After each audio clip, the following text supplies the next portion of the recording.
Yeah. It's Wednesday, late March, Las Vegas, Nevada, record-breaking heat. I'm already sweating. It's been a, I can smell you. Smell you later, It's bro. been a busy week of activity for us, Yeah. Senor. So we were away last week on location in Shenanigans and McMullan's. That was a fun one. Um, I'm Shenanigans. not going to mention the number, but it was our highest download as of yet. Oh, really? Yeah. So Brian McMullan pulling the weight. pulling it, I pulling was a bit just got to say this. It's not a. I just really wanted to discuss his early life more. It was more focused on McMullen's, and I really wanted to talk. Did you know a fun fact? Brian McMullan closed the Playboy Club in London. Worked there for many years. Met his first wife there, as a matter of fact. Yeah. Not that we're talking about his body count, if you will. His matrimonies. Yeah, yeah. Worked down in the south in some casinos. Worked in casinos in London. So I'd like to. He's the inspiration for Peaky Blinders, if you will. There you go. Yeah, so that was a definite fun fact. Well, we're gonna run through several categories. I mean, when you said you want to do this today, I was like, yeah, do we have a lot to, and then I start writing it. I'm like, yeah, we actually have a lot to talk about. So There's always a lot to talk about, especially with me, because my mouth runneth over with information. we're gonna talk about the Bar and Restaurant Expo currently going on. We're gonna talk about John Taffer, meeting him. We're gonna talk about Allegiant Stadium, some numbers. We're gonna talk about the Jameson Triple Triple Dive Bar that we participated in yesterday. Thank you, Raul. Patty's Day wrap up. We're going to talk about insurance car rates. St. Baldrick's coming forward, and we're going to talk about Brian Wolf and his contribution in the beer culture here and his fight against stage 4 cancer. We're going to talk some March Madness numbers because it's still going on. We're going down to Sweet 16. We're going to wrap it up with some is analog nouveau, and why we're going to call this episode 37. Is it analog or a stick in the butt? Or if we did our best Celebrity Jeopardy, is it anal log? And a log. It sounds like a log is sticking your butt. If you can't have play on words, then why even show up? Chopping that wood Yeah. right off. We'll be right back with the main episode. Spot where the good times flow. Chris and Darren behind the bar, putting on a show in Vegas where the sun shines bright and the stories unfold. Grab a pipe, pull up a chair, let the good times roll. Sip, socialize, shine, that's the motto we live by. From the strip to downtown, beneath the desert sky. Walls tell tales, bars tell lies, but here we speak the truth for the Vegas. And we're back, DB. So what do we got here, Chris? Let's get our drink on. You know what? I just stopped at the local liquor store because you have everything in your fridge. So cold, refreshing Bitburger. I'm more of a like a 2 fingers of whiskey when I get home at night, right. as opposed to But we're day a drinkers. beer. But we're day drinkers. Yes, right now. So Yeah. And this is Natural Light. Natural Light, yes, Bitburger, Natural Light. Yeah, I meant Natural Light outside. It's not yes. just coined in or canned in. And then we also went on a little mission Saturday where we met John Taffer. Cheers. Prost. Cheers. Yep. Bitte ein Bit. And we're going to sip on a little of his brown butter bourbon that he was out promoting in the northwest section of Las Vegas. Yeah, and we accosted him. We waited in line. We're staring at him like, "Yo, bro, you want to do this podcast?" People were like, "What were the pitch?" I was like, 88 miles per hour. I like that Back to the Future reference. Yeah. He was very, he was quite nice, and like I thought, and I know people that have met him and said he's kind of a douche, but that being said, he was very nice to us. I mean, So, I'm sure there's people that meet us that think we're douches. like I've met a lot of celebrities, and like context is everything. Sometimes they're just overwhelmed and they just kind of don't want to be in that situation. I've met like an interesting story I could tell more. I'll tell another day, but LeVar Burton. I've met him multiple times. Great guy in the certain context, but I've also seen him be fucking rude. Yes. Yeah, which is crazy, but because he seems like he's a super nice guy.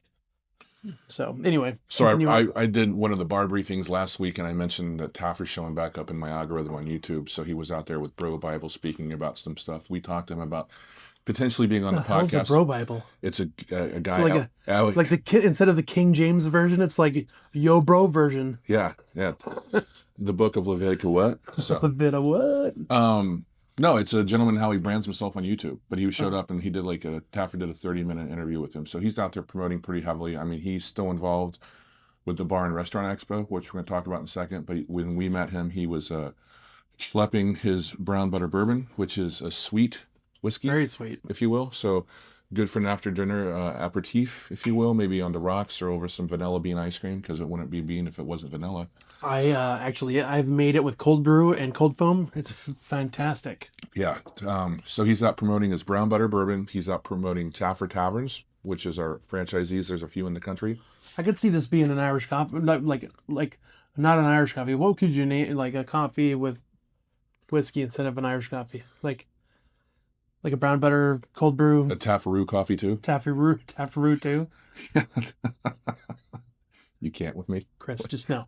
No. Just And no. then he's also promoting a POS system for restaurants from Shift I'll 4 tell the called dad Sky jokes Tap. here Okay, from now all on. right. Okay. Or Jesus. we can get Andrew in on the lifeline. You're a dog lifeline. dad. You're a dog dad. I guess that'll work. That's right. So that was John Taffer last Saturday up at Lee's in what were we on? Tropical? Where were we at? Asia.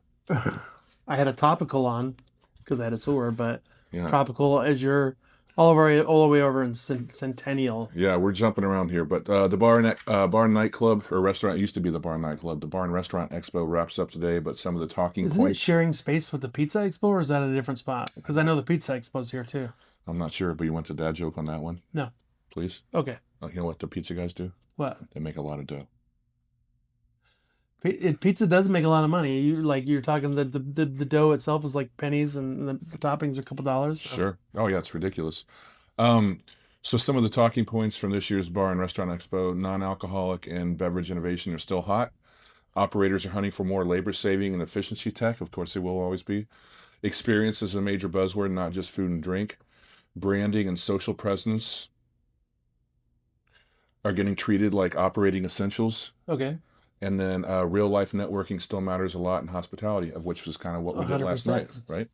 So going to the like on those notes, like the hospitality part and the branding part, like didn't that VHS thing just open at Parkway Tavern? Yeah, it did. Yeah, We so should go that's check like that out. new experiences, the people trying to get people into bars, and that's one. Yeah, I heard it sold out though. did it? Well, it's a pop up. Yeah.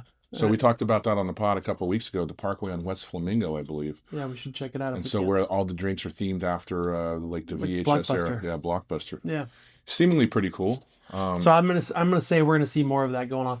The funny part, like for me, is that I worked with CBS briefly back in the early 2000s, and I was gonna do pop up bars with them at conventions, like a Star Trek themed bar, Yeah. and put it in existing locations, kind of like a la Spirit Halloween, just for the event, and then move it out.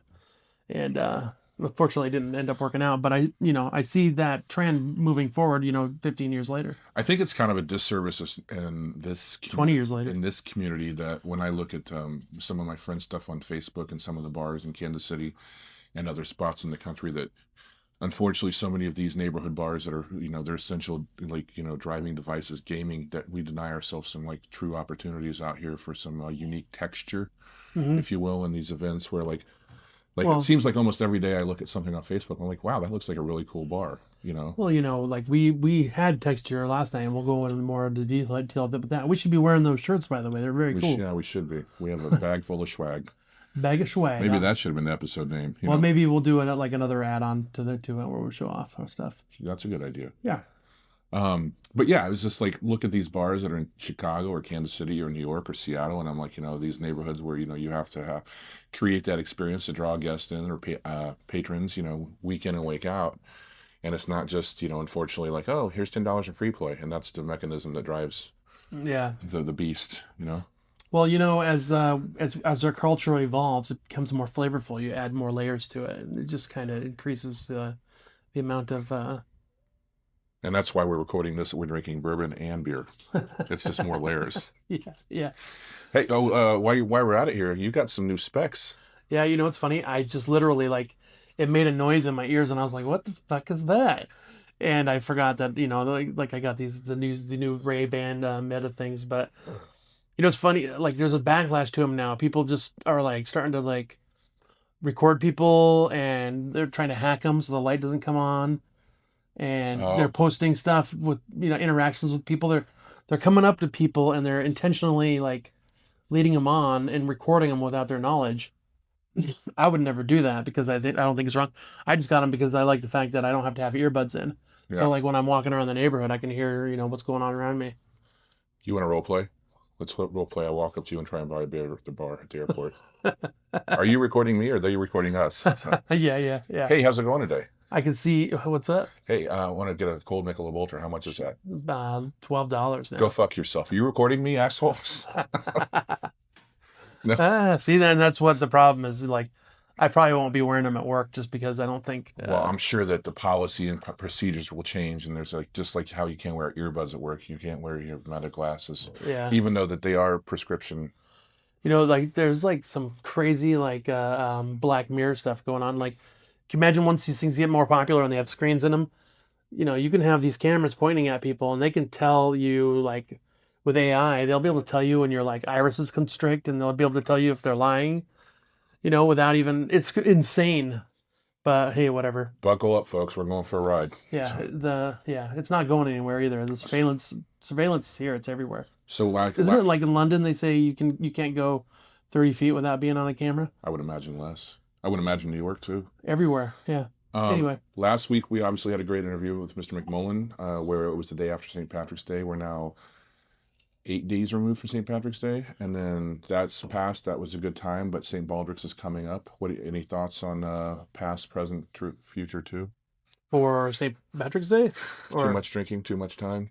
yeah. Give me another Guinness one more time. So like yeah, it's in the rearview mirror. I don't look too far forward because that's just I don't own a business and I just go to work every day. I was talking to my union rep this morning, via email, and I kind of brought up St. Baldrick. She's like, I've always wanted to do it. And I was like, well, you don't have to shave your head, And Just so, raise money for the kids. Yeah, just for the kids. And I said, I can get you in contact with somebody. And she's like, well, it's too late this year. I go, it's never too late. Yeah, never.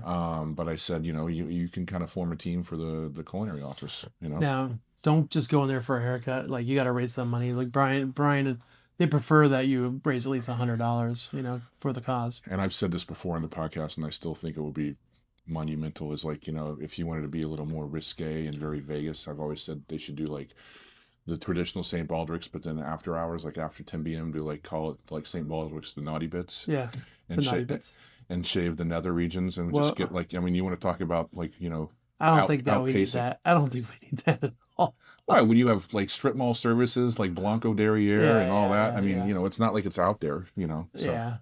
Yeah. But whatever. You would have some influencers in there, and it's just like, Hey Cassie, you want to do more taints? Start a charity.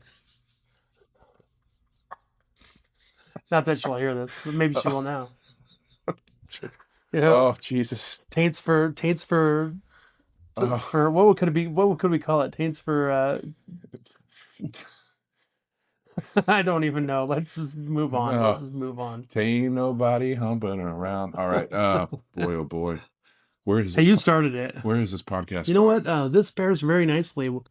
The sweetness and the brown butter and the caramelness of this pairs nicely with. Why are we sweating? So anyway, last night we were working on capturing a lot of B-roll and some live streams and some TikToks and everything. We were invited by Raul, who is the Pernod Ricard rep, also the Jameson rep here in Las Vegas, for the Jameson triple dive bar tour, which started at 4:30 yesterday. Want to walk me through some of that?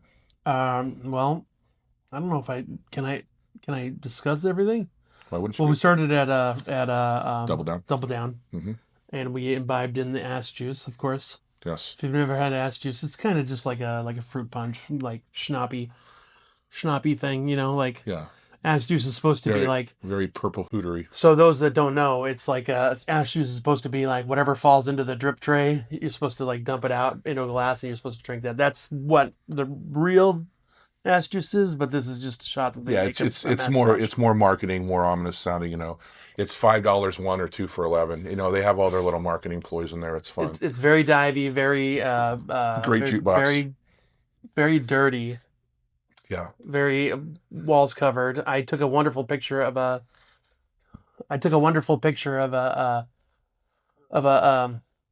was like a Polaroid shot. You can come down, just don't come in front of the cameras. It was a picture of a girl in a thong that they took in the photo booth. Yes. I thought that was hilarious. I was taking pictures of the jukebox, which is one of the best in the city. Yeah. So I would say the jukebox there. Obviously, we played the jukebox at Frankie's later. We did not make it to what's it called, the Griffin, which I think has another great jukebox in Yeah. town. Yeah. Atomic has a really cool, like old school record. Okay. I don't think it was working there. Anyway, so Double Down.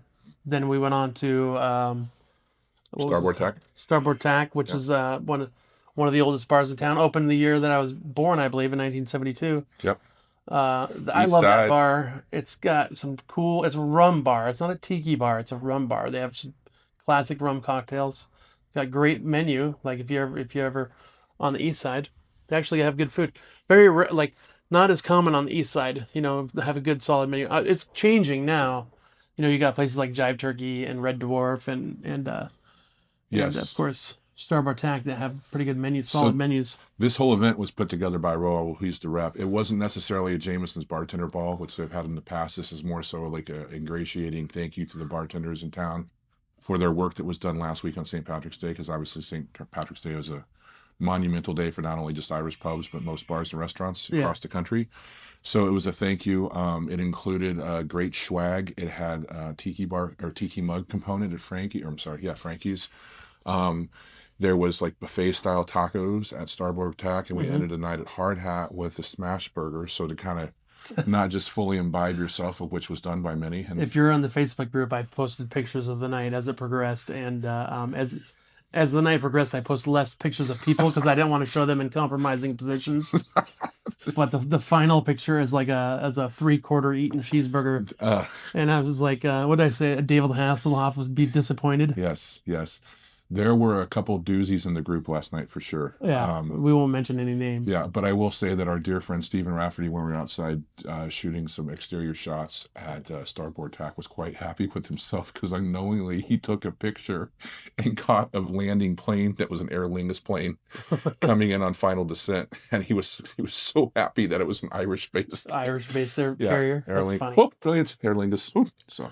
Good old Raffo. But to summarize, first, Double Down, second, Starboard Tack, third, Frankie's, fourth, Atomic, finally wrapping up at Hard Hat. It started at 4:30 and went till about 10:30, 11. Yep. He did a great job organizing it. I think everyone on there had a fun time. I thought it's fantastic that, that we celebrate Labor Day every year for the laborers. You get the day off. Nobody that actually labors gets the day off on Labor Day. They are the ones that work. It's all the people that don't actually do any work, like the bankers and like lawyers and people that, yeah, okay, I'm going to catch some shade here for that. But like, you don't physically like use your hands to work. You know what I mean? You're Right. like, that's what I mean by labor. So don't get your panties in an uproar, people. Yes. So that was great. That wrapped up. If we're kind of like a little scatterbrained today, it's because we probably went over the legal limit, but that's why we took Ubers and rideshare, and it had it's like shuttle buses. It's okay to cut loose every once in a while. Yeah. So the Jameson Orange Mai Tai at Starboard Tack was quite tasty. Yeah, And it was part of nice. the promotion too was like Frankie has their curated.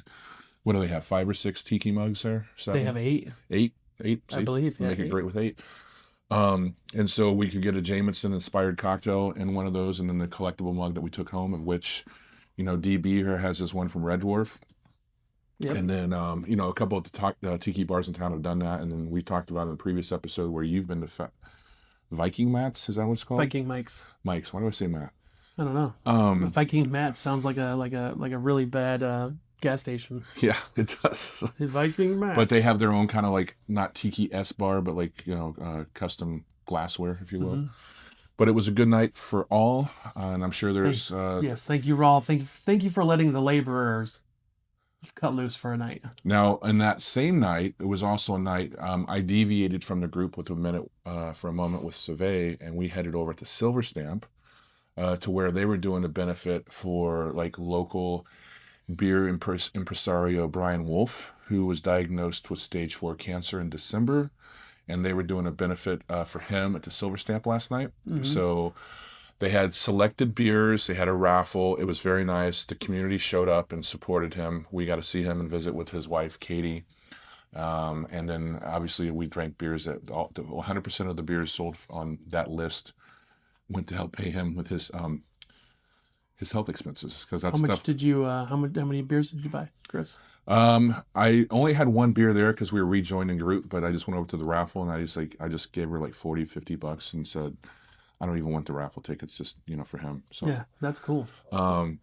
but I think if You you know go to what's- if you you know- go to their socials, they still have a QR code live to help. It's obviously a GoFundMe. Yeah. He does have healthcare with beer zombies, but of course, costs far out exceed. Well, yeah, you have like a $25,000 copay per year or whatever. Yeah, but Maximum like 300,000. You go over that, and then you don't get.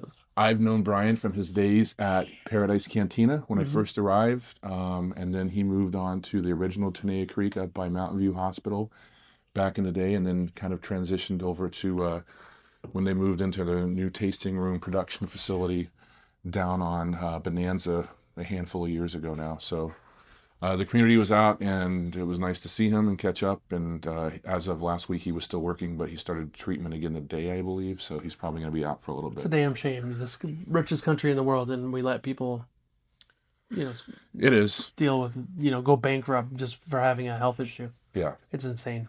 Yeah. We're literally the only country that's in the first world countries that does that, which is insane to me. But whatever. Right. I believe I mean, how many of these events have you been to in Las Vegas where these bartenders that we've worked with, don't have insurance and they get something horrible happens.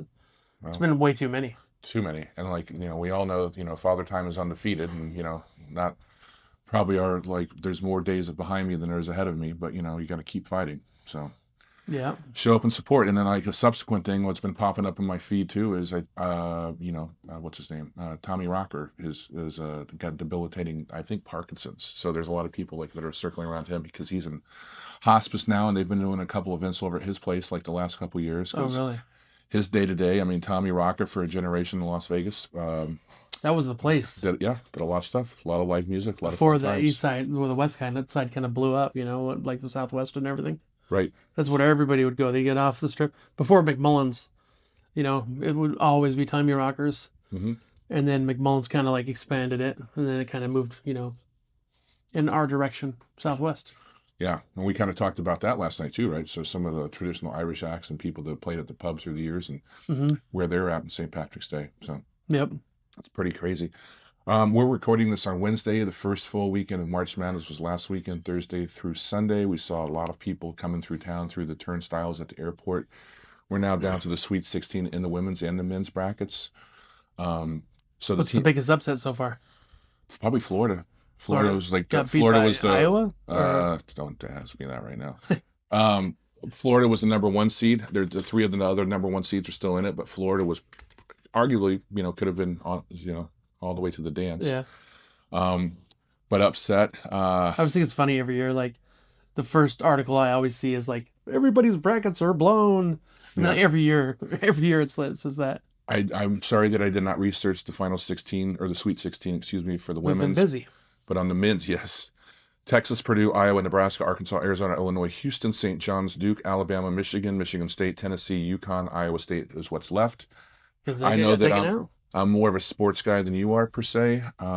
What I would like to see, I think the Cinderella story of like number 5 St. John's with Rick Pitino, going back to like St. John's back in the day in the Big East with legendary coach Louis Carnesecca. I have no idea who that is. Exactly, that's why I'm just going to riff. Was he the one from Hoosiers?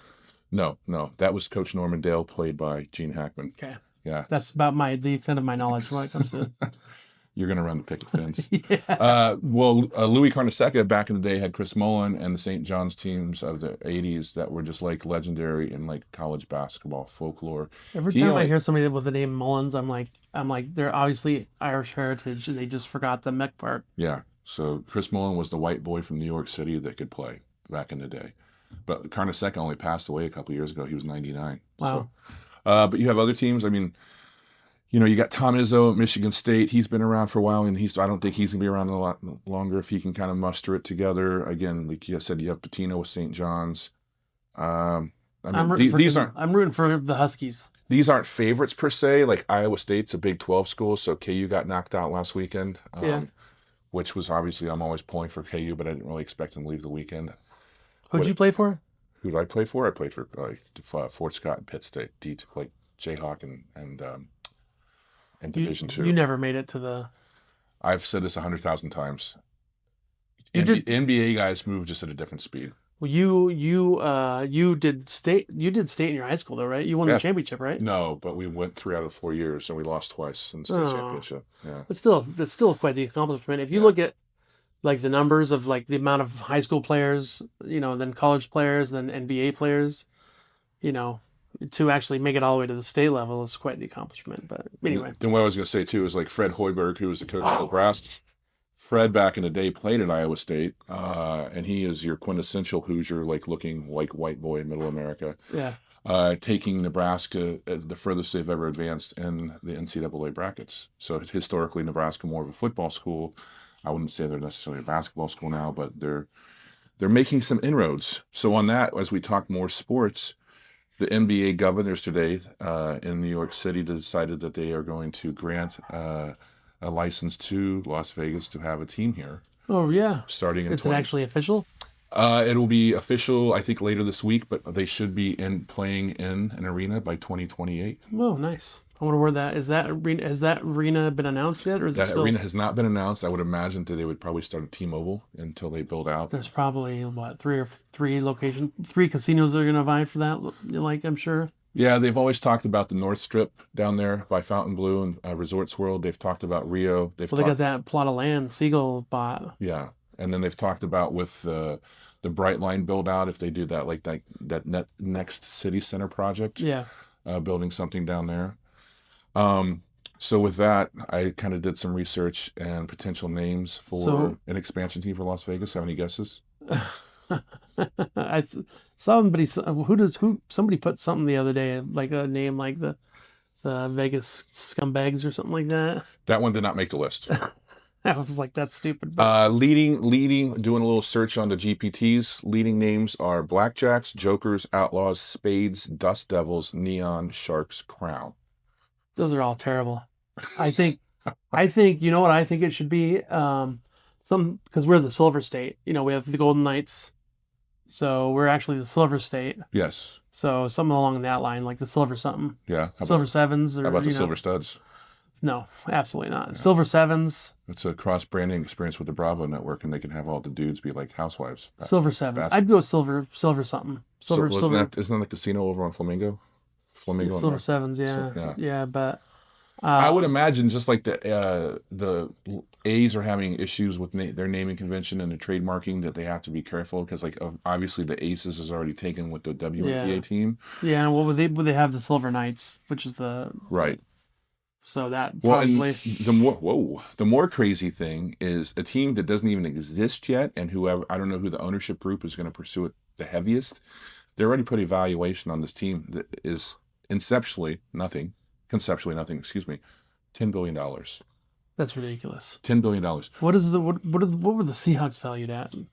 They're up for sale right now, right? 8, I believe. Only 7 or well, and when Jeannie Buss sold the Lakers last year, yeah, a historical team in the NBA that's existed for 60 plus years sold for $10 billion. A team of nothing, no fan base, no arena, no Kellers, no name, is already $10 billion. $10 billion. That's just people trying to like cash in. That's all. Of course. So, in continued news in sports, Mr. Benjamin. My favorite. Yes. Note the sarcasm. Today they just announced that the NFL ownerships in their meetings next week will announce that once again that Las Vegas will host a Super Bowl in 2029. Oh well, that I saw coming a mile away. Yeah. So the event was huge here. That'll be a 5-year flip from when the Super Bowl was here in 2024, to again at 2029, with the hospitality that was extended to all the fan base that came for the first Super Bowl in Las Vegas history. Interesting. That was announced today. And then also talking kind of about Allegiant Arena this last weekend, country artist Luke Combs played. Luke Combs, the largest attendance in history of Allegiant Stadium. For that stadium, yeah. 70,000 something. 70,000 something. And then when you looked at the setup, he was actually in a... What'd I say? Wow, 70,000 people that all like crappy music. That's great. I thought it was Luke Brush. Have you ever seen that video about the red pill or the blue pill? If you ask people to take the red pill would like kill everybody, and the blue pill would let everybody succeed, more people would choose to take the red pill Really? because they think they're going to have an advantage somehow. Yeah, Isn't that crazy? it's crazy. So Um, yeah. Anyway, Hey, um, I was driving over here and I noticed there was a little fender bender, and one of the cars did not have a license plate on it. And oh yeah, you were kind of then yeah, kind of telling me, yeah. It's something I just thought about the other day. Like I was at a stoplight, and here in Nevada, it's a real problem. The insurance is super expensive here. Although every stadium out there, for some reason, has their name on like a sports stadium, and they could cut costs that way. And every commercial you'll see is insurance. They could cut costs that way because we're required to have it. So it's so expensive now because of all these stupid rules and laws that the three people right in front of me, none of them had plates. really? Yeah, and I'm like, why can't they fix this problem? You know, Governor Lombardo is running for re-election again, and he's out there promoting his new children's hospital, and I'm like, which is great. You got to take care of the kids, but better make sure you have insurance first because, as we well know. But yeah, I mean, like, just can't we fix this problem here in Nevada? It's just absolutely ridiculous. There's ways to do it. I'm not going to go into details because I don't want to make this like political, but it's very simple. They can actually do it, but I guess we got to just take those hit and runs, right? Pun intended. Yeah, exactly.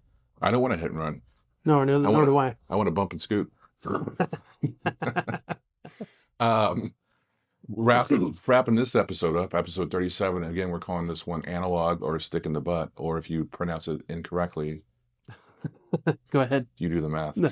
But no, subtleties I've noticed in my life in the last couple of weeks is the meaningfulness of analog coming back around. And, Savannah and I were watching an episode of The Pit recently, and this particular season, you watched The Pit too, Yeah. right? Yeah. And the episode is, well, the whole day is July 4th, right? And then apparently there's a cyber attack happening at other hospitals in the Pittsburgh area. Yeah. So they have to go, quote unquote, analog. Yeah. So back to like 80s or 90s technology where they use charts and they have to use a fax machine. Yeah. And you have all these young interns and everything like sitting there with the dirt. Like, Looking how at did like, you people do this before? Yeah.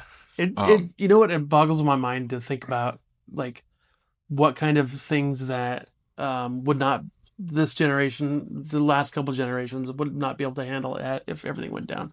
Yeah. Because they're not used to being, But that was the first in the series of events that I've just kind of like perceived that come in front of my eyes. Mm-hmm. And then I saw recently that vinyl, Yeah. it got so big again in 2025 that was the first time vinyl had more than $1 billion in sales since 1983. Sold more media than like CDs, tapes, whatever. It's all gone now. Everything, yeah. Yeah, so like that's kind of a tick in the retro thing.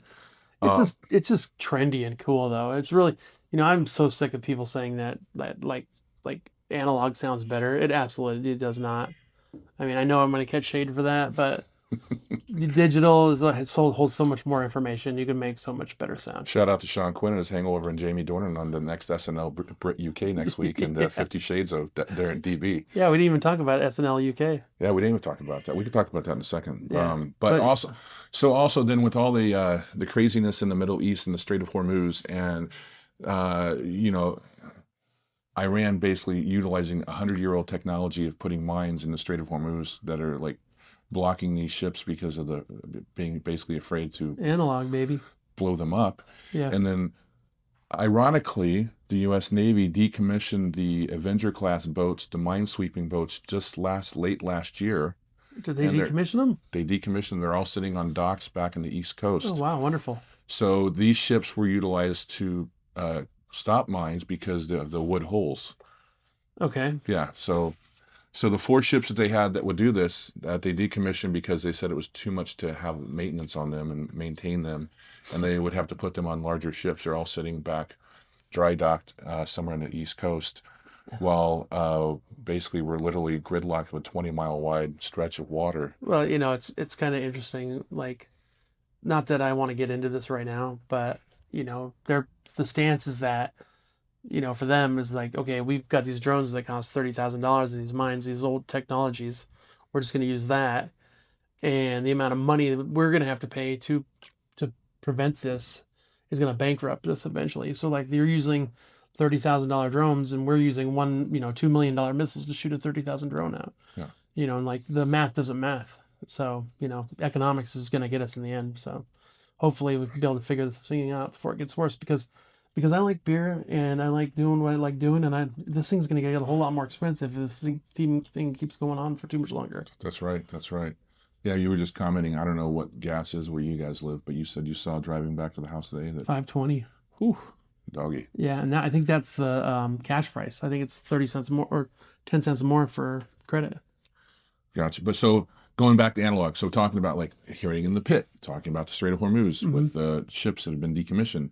I'm a big believer in Gary Vaynerchuk, and he's kind of a media magnet, and he talked about how Gen Alpha is becoming very analog, if you will, that like the things kind of we talk about in the third space and the pubs and this and that, like, you know, like they don't want cell phones and they want to play board games and they want to read books. They don't want to read books on Kindles. They it's getting tablets. fairly popular again. Like I know I've seen kids talking about not, it's cool not to have Facebook or Instagram or, so Discord even now. Gen Alpha is still the most digital generation ever, but that's exactly why analog is creeping back in, not as a full rejection of tech, but as a way to feel calmer, more present and a little more human.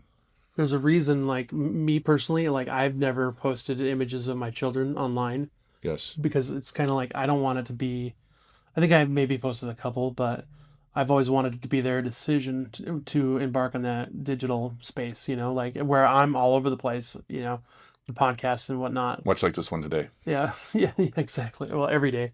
But, I've always wanted that to be their thing rather than, putting it out there for them, making it so they can do it themselves. If they choose to. If they choose not to, then fine. Yeah. Yeah. So we mentioned earlier in the episode that we reached out to Mr. Taffer. If you like the basketball poster I used to have on my wall said, you miss 100% of the shots you don't take. So we'll see what happens there. But we've started communicating with others to have as guests on the show because I think you guys like the metrics of that.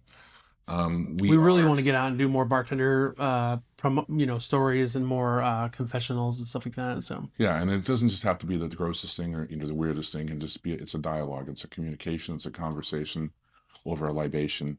I think what you and I should probably be doing in the future, and like let us know what you think. I think every week we should be posting a series of questions on our Facebook group.